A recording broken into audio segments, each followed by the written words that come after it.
하나님 말씀 로마서 15장입니다. 신약 259페이지 로마서 15장 우리 5절에서 13절의 말씀입니다. 이 시간 9절까지 한 절씩 교독하시겠습니다. 15장 5절 이제 인내와 위로의 하나님이 너희로 그리스도 예수를 본받아 서로 뜻이 같게 하여 주사 한 마음과 한 입으로 하나님 곧 우리 주 예수 그리스도의 아버지께 영광을 돌리게 하려 하노라. 그러므로 그리스도께서 우리를 받아 하나님께 영광을 돌리심과 같이 너희도 서로 받으라. 내가 말하노니 그리스도께서 하나님의 진실하심을 위하여 할례 추종자가 되셨으니 이는 조상들에게 주신 약속들을 견고하게 하시고 같이요 이방인들도 그 긍휼하심으로 말미암아 하나님께 영광을 돌리게 하려 하심이라. 기록된 바 그러므로 내가 열방 중에서 주께 감사하고 주의 이름을 찬송하리로다 함과 같으니라. 아멘. 지금 이제 15장에 이 14장서부터 있었던 그런 내용의 그런 결론이 이제 15장에 나오게 되어 있고, 이거는 14장만이 아니라 12장서부터 우리가 어떻게 삶의 예배, 영적 예배, 의의 삶을 살아갈 수 있는가, 거기에 대한 그 말씀을 쭉 하고 있다고 했습니다. 우리 어제와 연관해서 이 5절 6절에 이렇게 되어 있습니다. 지금 이 바울은 이 로마 교회에게 이제 이 로마 교회를 향해서 이제 기도를 이제 부탁을 하는 겁니다. 그래서 뭐라고 얘기하냐면은 이제 인내와 위로의 하나님이, 우리가 이제 하나님 그러면 이제 전지전능하신 하나님, 무소부재하신 하나님, 태초부터 계신 하나님, 구원의 하나님, 뭐 이렇게 하나님에 대한 이 정말 뭐냐면 이 수식어를 갖다 이렇게 이 모양 저 모양 많이 얘기합니다. 근데 대체적으로 하나님에 대한 이 부르는 그 내용들을 보면은 다 비슷해요. 이제 예를 들면 하늘에 계신 우리 아버지 뭐 이런 식으로 하면서 하나님에 대한 그 부르는 그 호칭이 굉장히 이렇게 몇 가지에 이렇게 한정되어 있는 것을 많이 봐요. 그런데 이 성경에 보면은 하나님에 대한 이름을 부를 때도 그냥 이름을 부른 적이 거의 없어요. 항상 하나님에 대한 이름을 부를 때 보면은 자기가 기도하고 또 자기가 말하려고 하는 그 내용의 핵심을 하나님의 이름을 부를 때 이렇게 붙이는 것을 봐요. 그래서 이런 것들은 뭐냐면 우리들이 하나님에 대한 호칭이 어떻게 보면 이렇게 몇 가지로 제한된 이유는 우리가 그렇게 기도를 배웠기 때문에 그래요. 그냥 들어서 배운 거죠. 기도하는 사람, 특별히 대표 기도하는 목사나 또 여러 성도님들의 대표 기도를 사람이 들으면서 거기에 익숙해서 나도 그렇게 따라서 이렇게 기도를 합니다. 그러다 보니까 이 기도의 내용이 하나님에 대한 이 호칭과 기도의 내용이 그냥 이렇게 두리뭉실하게 하나님 앞에 기도할 때가 참 많아요. 그런 것보다도 우리들이 신앙이 이렇게 자라가고, 그러니까 신앙이 자란다는 것은 하나님을 알아가는 거 아니겠어요? 하나님을 알아가는 지식 속에 우리가 자라가면 자라갈수록 내가 부르짖는 그 하나님이 어떤 분이신지를 우리가 어떻게 돼요? 분명히 알고 그 하나님에 대한 호칭을 우리들이 붙여나간다고 한다면 그만큼 우리의 기도가 굉장히 풍성하고요. 우리의 기도가 믿음의 기도를 하게 되고 우리의 기도가 확신 가운데 하는 그런 기도들을 저와 여러분들이 할 수 있다는 사실을 잊어서는 안 돼요. 그래서 우리가 무조건 그냥 하늘에 계신 우리 아버지, 그 내용이 정말 확신 가운데 하늘에 계신 우리 아버지 하고 기도하는 거하고 습관을 쫓아서 하늘에 계신 우리 아버지 하는 것은요, 하늘과 땅이란 그만큼 차이가 있다는 거예요. 그런 걸 여러분들이 염두에 두시고 하나님의 이름에 대해서 내가 호칭을 부를 때 그 하나님에 대해서 분명한 확신 가운데 우리가 호칭을 부르면서 기도하는 그런 훈련들을 하셔야 돼요. 그래서 이 로마서만 하더라도, 이제 바울 서신만 하더라도, 이제 바울이 쓴 편지가 바울 서신이라고 하잖아요. 바울 서신만 하더라도 이 24개의 하나님에 대한 호칭이 나와요. 기본적으로 대략 24개 정도가 나와요. 그러니까 그런 하나님에 대한 호칭이 그렇게 다양하게 나온다는 얘기는 그만큼 저와 여러분들이 하나님에 대한 호칭을 분명히 알고 명확하게 하는 가운데 기도할 필요가 있다는 거예요. 근데 그 24개 나와 있는 그 기도의 그 하나님에 대한 그 호칭이 그가 기도하려고 하는 내용과 똑같다는 거예요. 일치한다는 사실을 항상 염두에 두시면서 내가 하나님 앞에 기도하잖아요. 슬플 때 기도할 수 있고 어떤 것에 대해서 하나님 앞에 응답받고자 하는 정말 그런 기도가 있을 수 있겠고 두려움, 질병으로부터 여러 가지 막 마음의 두려움으로부터 막 이런 것들 있잖아요.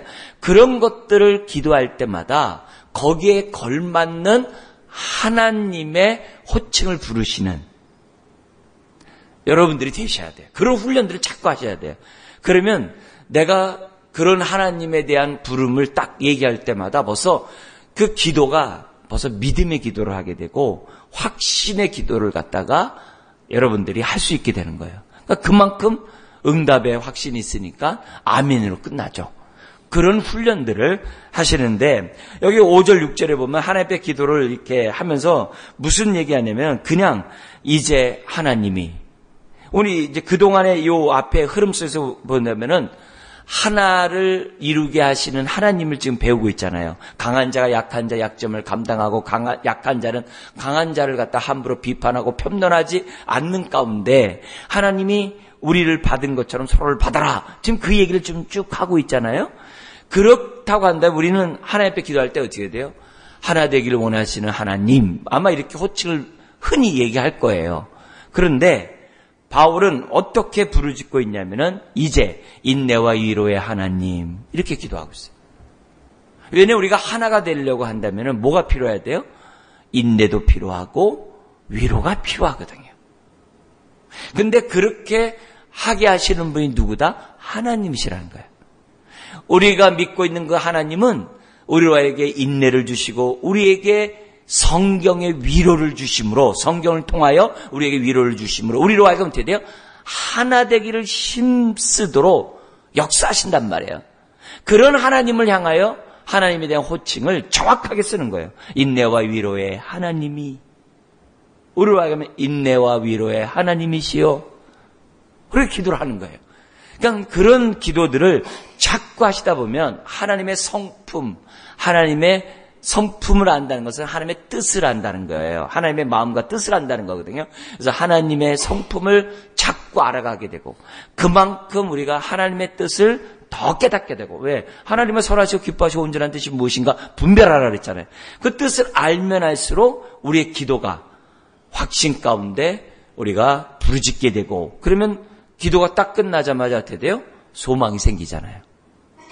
아멘, 응답해 줄 것이라는 소망이 생기잖아요. 그래서 아멘하고 우리가 기도를 마무리하는 그런 우리들이 훈련들을 하셔야 한다는 거죠.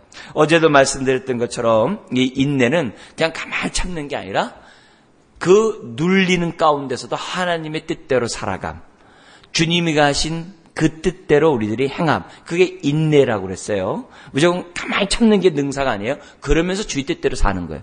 그리고 이 위로는 그래 어깨 토닥토닥거리면서 그래 내가 너 위로해 줄게. 그런 위로가 아니라고 그랬어요. 이 위로는 뭐냐면은 우리 옆에 서서 내 편이 되실 뿐만이 아니라 옆에 서서 나를 갖다가 이렇게 위로해 주실 뿐만 아니라 거기에 뭐가 플러스가 되냐면은 그 위로로 말미암아 나에게 능력, 나에게 힘을 주셔서 내가 하나님의 뜻을 이룰 수 있도록 나를 도와주는 게 위로라고 그랬어요. 그래서 단순히 툭툭툭 떨면서 주님이 알 거야. 이런 차원이 아니라 그 하나님의 뜻대로 살아갈 수 있도록 힘을 북돋아 준다고. 그게 위로예요. 성경에서 말하는 그 하나님의 그 위로예요. 그래서 하나님의 위로를 받으면 우리가 어떻게 돼요? 엘리야가 정말 850명을 우상 숭배자를 다 죽인 다음에 얼마나 힘들었어요. 근데 하나님이 마련해 준 그 음식을 먹고 어떻게 돼요? 40주야를 갖다가 호렙산까지 가가지고 거기서 어떻게 돼요? 하나님 만나는 그 역사가 나타나잖아요. 어떻게 40주야 이렇게 갈 수 있어요? 자기에게 베푸신 그 하나님의 그 위로, 음식을 통해서 위로를 준 것을 엘리야가 아니까 어떻게 돼요? 힘이 난 거거든요. 그 위로예요. 그래서 신앙생활에서 우리가 항상 하나님의 돌보시는 손길들을 보면은 우리의 위로와는 다른 거예요. 하나님이 나를 위로할 때는 감당할 수 있는 능력을 항상 주세요. 하나님의 이런 위로가 오늘 이 새벽에 여러분들에게 함께 하시기를 주의 이름으로 축원합니다. 여러분, 우리가 기도할 때 하나님을 바라보면 이런 위로가 있는 거예요. 그걸 여러분들이 경험하셔야 돼요. 그냥 하나님 그러지 마시고, 물론 하나님, 정말 믿음으로 하나님 하면 위로가 있죠. 인내가 있죠. 여러 가지 정말 하나님의 돌보시는 그런 게 다 오죠. 믿음 가운데 하나님 부른다면. 거기에 우리가 여기 있는 말씀처럼 인내와 위로의 하나님, 정말 믿음으로 이렇게 딱 부르면 그 다음 기도 내용을 안 해더라도 우리의 기도 내용이 그 안에 다 포함되어 있는 거예요. 그래서 내가 기도할 때마다 항상 어떤 하나님께 내가 기도하는지를 생각하고 하자, 이게. 바울은 이 말씀에 따라서, 그동안의 말씀에 따라서 인내와 위로의 하나님이 뭐라고 얘기하냐면 너희로 그리스도 예수를 본받아 서로 뜻이 같게 하여 주사. 그러니까 결국 우리가 서로 뜻이 같게 된다는 그것도 누구를 본받기 때문에 가능한 일이에요. 네? 그리스도 예수를 본받을 때 가능한 거예요. 우리는 이기적이에요. 우리는 자기중심이에요. 우리는 자기 주장이 강한 사람이에요. 우리는 손해보기 싫어요. 우리는 나를 먼저 위한 다음에 남을 도와주고 싶지, 내가 손해보면서까지 남을 도와주고 싶은 사람이 아니에요. 네, 그게 나예요. 이런 나를 정말 구원하시고 이런 나를 의롭다게 하신 그 은혜가 놀라워서 오늘 우리가 감사하면서 사는 거예요. 여전히 예수를 믿었어도 여전히 이기적이에요. 여전히 정욕적이고 여전히 자기중심이고 여전히 자기만을 위하는 게 우리예요. 네. 이 은혜를 우리가 알 때 뭘 할 수 있는 거예요? 서로를 받을 수 있는 거예요. 이걸 알 때 우리가 서로를 어떻게 해요? 인정할 수 있는 거고 서로 우리가 하나가 될 수 있는 거예요. 이걸 모르면 우리는 어떻게 돼요? 서로 받지를 못해요. 믿음으로 의롭다함 받아놓고서도 어떻게 돼요?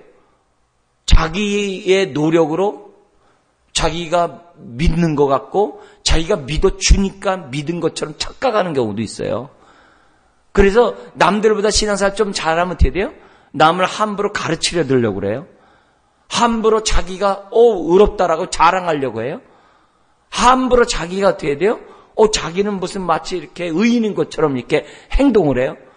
그건 아니에요. 우리는 구원을 받을 때도 은혜로 구원받지만 하루하루 살아가는 것도 은혜 없이는 안 되는 게 우리들이에요. 그게 우리들이라고요. 그러니까 그런 모습에서 우리 주님이 약함에도 불구하고 우리를 구원하셨잖아요. 여전히 내가 어떻게 돼요? 정과 욕심이 내 안에 있음을 아심에도 불구하고 나를 갖다가 지금 위로하시고 사랑하시고 붙잡아 주시고 지금 나를 갖다 끌고 가고 계시거든요. 지금도 보좌 앞에서 우리에서 기도하잖아요. 그런 것들을 우리들이 염두에 두신 다음에 우리들이 서로 뜻이 같게 하는 것도 다른 게 아니라 그리스도 예수를 우리가 본받을 때 가능한 거예요. 그래서 항상 예수님의 생명이 내 안에, 이제는 내가 사는 것이 아니요 내 안에는 그리스도가 살아갈 때 우리가 서로 받을 수가 있는 거예요. 그래서 서로 뜻이 같게 하여 주사, 한 마음과 한 입으로 그 하나님 곧 우리 주 예수 그리스도의 아버지께 뭘 돌린다고 그래요? 영광을 돌리게 하려 하노라. 이 하게 하노라가 뭐예요? 하나님이 해주셔야만 한다는 얘기예요. 우리가 하나 되는 거 내 의지로, 내 능력으로, 내 결심으로 아니에요. 하나님이 도와주셔야 돼요. 어떤 하나님이요? 인내와 위로의 하나님이 도와주셔야지만 우리가 그리스도를 본받아 서로 뜻을 갖게 할 수 있고, 뜻을 갖던 우리들이 이처럼 모여가지고 한 마음과 한 입으로 하나님께 영광을 돌리는 한 마음을 가질 수가 있다는 거예요. 그래서 우리들이 하나님 앞에 예배를 드리는 데 있어서 하나님 앞에 찬양을 올리는 데 있어서 정말 중요한 것이 뭐냐면 하나가 되는 가운데 하나님을 예배하는 것보다 하나님을 영화롭게 하는 게 없어요. 그래서 우리들이 이렇게 공적인 예배가 소중해요. 그래서 공적인 예배를 드릴 때마다 주님, 우리가 한 마음과 한 입으로 오늘 예배하기 원합니다. 한 마음과 한 입으로 주님을 찬양하기 원합니다. 여러분, 그런 마음으로 똑같이 찬송 부르고, 그런 마음으로 똑같이 말씀을 듣고, 그런 마음으로 똑같이 우리가 기도를 한다면은 그만큼 이 자리가 어떻게 돼요? 성령이 역사하는 자리가 돼요. 은혜가 역사하는 놀라운 자리가 되는 거예요. 그러니까 예배를 드릴 때마다 요 지금 5절, 6절이 우리들의 삶 속에 체험되는 거죠. 여러분, 이것을 우리들이 항상 생각하고 하나님께 영광 돌리는, 하나님을 찬양하는 우리가 돼야 돼요. 그래서 내 입술로만 하나님 찬양 받으세요 그러지 말고 우리가 하나됨으로 하나님 앞에 찬양 드린다고 한다면 얼마나 놀랍냐 이게. 우리가 하나 되기 위해서 예수님이 죽으셨잖아요. 성령님이 오늘 우리 가운데 오셨잖아요. 이 놀라운 일 아니겠어요? 이렇다고 한다면 우리 이 5절 6절이 항상 우리 가운데 있게 해주시고, 그러려면 어떻게 돼요? 나의 삶이 인내와 위로가 있어야 하는 거죠. 그러니까 그 하나님 앞에 하게 해달라고 지금 기도해요. 그러면서 7절에 그러므로 그리스도께서 우리를 받아 하나님께 영광을 돌리심과 같이 너희도 서로 어떻게 하라고요? 받아라. 예배를 드릴 뿐만 아니라 우리의 삶 속에서 서로 받아라. 그래서 약한 자의 약점을 감당하자. 약한 자의 약점을 정죄하면 내가 어떻게 돼요? 또다시 바리새인으로 돌아가는 거예요. 또다시 내가 도덕군자로 돌아가는 거예요. 그렇게 하면 안 돼요. 우리는 서로 받아야 돼요. 아까 서로 받는다는 게 뭐라고요? 약한 자의 약점을 감당하는 거예요. 왜? 주님이 나를 감당하듯이. 어이구 저건 이러지 말고 그냥 그렇게 할 때마다 긍휼히 여기고. 왜? 내가 부족할 때마다 주님이 나를 갖다 이거 그러겠어요? 안 그래요. 내가 부족해도 주님은 나에게 긍휼을 베푸시는 분이에요. 여기에 대한 확신이 있어야 돼요. 그게 우리가 은혜로 구원받는다는, 또 은혜로 살아간다는 말이에요. 여러분, 내가 부족하다고 주님이 막 저거 하지 않는다고요. 오히려 나를 위해 기도하시거든요. 그런 것처럼 우리가 어떻게 돼요? 상대방의 부족한 걸 볼 때마다 왜 그래? 그러지 말고, 그렇게 정죄하지 말고 불쌍히 여기는 마음을 자꾸 갖고자 해야 돼요. 그래서 나를 통해 주님이 드러나도록, 나를 통해 하나님의 사랑이 드러나도록 자꾸 행동하는 우리가 뭐예요? 훈련을 해야 돼. 그게 나를 복종하는 것이고, 그것이 자기를 부인하고 자기 십자를 지고 주님을 따라가는 삶의 모습이에요. 그걸 잊으면 안 돼요. 그래서 여기 있는 것처럼 그리스도께서 우리를 받으셨잖아요. 그래서 하나님께 영광을 돌린 것처럼 우리도 서로 받음으로 이제 삶 속에서 하나님께 영광 돌리자. 공적인 예배뿐만 아니라 삶에서 우리가 예배를 올려드리자. 특별히 교회 안에서 지금 뭐냐면 그렇게 하라. 그래서 거기 나온 것처럼 너희로, 우리로 하여금 그렇게, 지금 5절에 있는 것처럼 너희로 그리스도 예수를 본받아. 우리가 결국 그렇게 해서 예배도 드리고 신앙생활도 하는 우리가 되자는 거죠. 그러면서 더 나갑니다. 8절에 내가 말하노니 그리스도께서 하나님의 진실하심을 위하여, 이건 뭐냐면 신실하심을 위하여 약속하신 바를 반드시 이루시는 그 하나님을 하나님의 진실하심이라고 그래요. 그래서 우리가 하나님 앞에 이런 문제, 약속을 이루어 주옵소서, 성경에 기록된 말씀에 응답하여 주옵소서라고 기도할 때마다 하나님 앞에 이렇게 하면 신실하신 하나님 이렇게 기도하잖아요. 그럼요, 하나님이 꼼짝 못해요. 그리고 신실하신 하나님이라고 호칭을 부르면서 기도하면요, 내 마음에 믿음의 확신이 생겨요. 하나님은 시건치 아니하셔.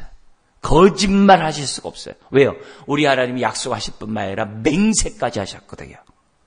그죠? 히브리서 6장에 약속까지만이 아니라 맹세까지 하셨어요. 그 얘기는 뭐예요? 반드시 이루신다는 거거든요. 하나님은 거짓말하지 못하거든요. 그래서 우리는 항상 우리가 약속의 말씀을 볼 때마다 신실하신 하나님 우리는 믿고 부르짖거든요. 그래서 성경 읽다가 은혜 받으면 하나님 이대로 해주세요라고도 기도하지만 거기다가 신실하신 하나님이신 줄 믿습니다 하면요, 더 내가 확신이 돼요. 하나님은 어제나 오늘의 영원토록 동일하세요. 하나님의 성품은 변하지 않아요. 여기 보면 내가 말하는 그리스도께서 하나님의 신실하심을 위하여, 진실하심을 위하여 할례의 추종자가 되셨으니, 즉 다윗의 후손으로 태어나셨으니, 유대인으로 이 땅에 태어나셨으니, 그래서 어려서부터 결례를 다 지키시고 율법을 완성하셨잖아요. 그래서 할례의 추종자가 되셨으니, 우리 예수님이 율법을 다 완성하셨잖아요. 율법대로 정말 사랑하셨잖아요. 하셨으니 이는 조상들에게 주신 약속들을, 구약에 얼마나 아브라함서부터 시작해가지고 얼마나 하나님의 약속을 쫙 주셨어요. 그런 약속들, 물론 그 이전에 다 있었죠. 노아 다 있었습니다만, 그 조상들에게 주신 그 약속들을 뭐하게 하셨다고요? 견고하게 하셨고, 그 약속을 이루셨단 말이에요. 예수님이 구약의 모든 약속, 그래서 우리는 구약 그러잖아요. 옛 약속, 옛 언약, 그래서 구약 그러잖아요. 신약, 새 약속, 새 언약, 그게 신약이잖아요. 그러니까 구약의 모든 약속들을 드디어 이루시고, 그게 견고하시고 이 뜻이에요. 그뿐만이 아니라 9절에 이방인들도, 이 놀랍죠. 이방인들도 유대인만이 아니라 그 긍휼하심으로 말미암아 하나님께 영광을 돌리게 하려 하심이라. 결국 뭐냐면 하나님은 유대인도 구원할 뿐만이 아니라, 물론 유대인의 남은 자겠죠. 그죠? 우리 하나님이 에서와 야곱에서 야곱을 갖다가 하나님이 구원하셨잖아요. 에서는 아니지만, 그러니까 그런 의미에서 뭐냐면 하나님의 남은 자, 약속을 붙잡고 살아가는 그 모든 자를 구원하셨단 말이에요. 그뿐만이 아니라 이방인들 가운데서도 이 약속을 믿는 자들을 하나님이 구원하셔서 예수 안에서 유대인과 이방인이 하나가 되고, 주인과 종이 하나 되고, 그죠? 종과 자유인이 하나 되게 하셨다는 그 얘기를 하는 거예요. 그리스도께서 받음으로. 그래서 여기 보면은 긍휼하심을 말며 하나님께 영광을 돌리게 하려 하심이라. 이게 얼마나 감사해요. 그래서 예수님 때문에 저와 여러분들이 이처럼 하나가 된 거예요. 우리는 지금 이렇게 다일민족이고 우리끼리 이렇게 있어가지고 이 말에 대한 의미가 잘 이렇게 와닿지 않아요. 근데요, 외국에 가가지고 정말 다민족 가운데 신앙생활하다 보면요, 이 말씀은요 팍팍 살아서 와요. 이 말이 얼마나 실감 있는지 몰라요. 여러분들이 선교지에 가면요, 이 말들이 참 놀라워요. 막 생생하게 와닿아요. 유대인과 이방인요, 오늘 우리들이 다른 나라에 느끼는 감정, 그건 아무것도 아니에요. 유대인들은 그 선민의식이 너무 강해가지고 이방인들 지역만 갔다 와도 발에 먼지를 떨어버리는 사람들이에요. 근데 그런 자들이 예수 안에서 하나가 되는 그런 놀라운 역사가 나타났고, 로마 교회가 유대인과 이방인이 같이 있었거든요. 그건 있을 수 없는 일들이에요. 근데 이런 모든 일들이 다 하나님의 뜻이고, 예수 그리스도가 십자가에 죽으시고 오늘 이처럼 교회를 만드신 그 이유 가운데 다 나타나고 있다는 거예요. 그러면서 유대인과 이방인이 이렇게 하나가 되는 것은 신약에 그냥 우리들끼리 갑자기 이렇게 된 게 아니라 이미 구약이 그렇게 얘기했다는 거예요. 그래서 4개의 말씀을 인용하고 있어요. 그 4개의 구약의 말씀을 인용하는데 어디서 인용하냐? 모세오경에서 하나 인용하고, 그리고 뭐예요? 예언서에서 또 하나 인용하고, 그리고 시가서에서 인용을 해. 그럼 뭐예요? 율법과 선지서와 어떻게 돼요? 시가서를 통해서 증언한, 예수님이 그러셨잖아요. 증언한 그 모든 것이 나에 대해서 증언한 것이다 라고 예수님이 말씀하셨거든요. 부활하신 주님이 엠마로 한 제자들에게도 부활의 증거를 얘기하면서 지금 구약을 말할 때 율법과 선지자와 선지자가 말한 것이 바로 이거다라고 할 뿐만 아니라 시가서에서 말한 그 내용이 바로 나다. 그런 얘기들이 뭐 얘기하는 거예요? 그게 구약을 얘기하는 거거든요. 그래서 여기서 보면은 그 3군데에서 말씀을 딱 인용하면서 유대인과 이방인이 그리스도 안에서 하나가 되는 것이 하나님의 뜻이라는 것을 증명하는 거예요. 그러므로 저와 여러분들이 그러면 어떻게 해야 돼요? 이것이 하나님의 뜻이라면 이것에 대해서 우리가 뭘 가져야 돼요? 소망을 가져야죠. 그래서 우리가 작게는 우리끼리 빨리 하나가 돼야 되고, 넓게는 뭐예요? 이방인, 열방과 우리가 빨리 하나가 돼야죠. 아시겠죠? 그게 우리의 소망이 되죠. 그걸 우리는 넓은 말로 무슨 말이에요? 요즘 말로 선교적 교회가 돼야 되고 선교적 삶을 살아야 한다는 거예요. 그래서 기도할 때 어떻게 돼요? 선교를 위해 기도할 때 그냥 하나님 선교를 우리에게 구원 베푸시기 원하시는 하나님 이러지 말고 소망의 하나님 하면서 기도하면은 그건 어떻게 돼요? 선교를 이루어 가시는 하나님, 정말 열방을 구원하시는 하나님이라는 소리가 깨닫게 되죠. 자, 그러면서 우리 13절 읽고 마치겠습니다. 같이 한번 읽겠습니다. 소망의 하나님이 모든 기쁨과 평강을 믿음 안에서 너희에게 충만하게 하사 성령의 능력으로 소망이 넘치게 하시기를 원하노라. 결국 이 소망은 선교죠. 열방이 우리와 하나 되는 그런 삶을 저와 여러분들이 정말 생을 다할 때까지 살아야 한다는 것을 우리에게 기도 제목으로 주신 거예요. 기도하겠습니다. 하나님 아버지, 소망의 하나님이 오늘 우리들 가운데 모든 기쁨과 평강으로 넘쳐나게 하시기를 원합니다. 무엇보다 이 소망을 이루기 위해서는 성령의 능력이 있어야 있어야 하옴을 주님이 아십니다. 오늘 우리 모두에게 성령의 능력으로 소망이 충만하게 해주셔서 교회 안에서 서로 받게 하여 주옵시고 한마음 한입으로 주님을 찬양하는 우리가 될 뿐만이 아니라 아직 예수 그리스도를 믿지 않는 사람들이나 열방에 있는 많은 민족들이 우리와 한마음과 한입으로 주님을 찬양하고 우리가 서로 받을 수 있는 그런 삶들을 살아가게 하여 주옵소서. 오늘 특별히 갖고 나온 기도 제목들, 아버지 하나님 그 기도 제목들과 맞는 하나님이 어떤 하나님인지를 생각하고 하나님의 이름을 부름으로 확신 가운데 이 자리를 일어설 수 있도록 은혜를 더하여 주옵소서. 믿사오며 예수님의 이름으로 기도드리옵나이다. 아멘.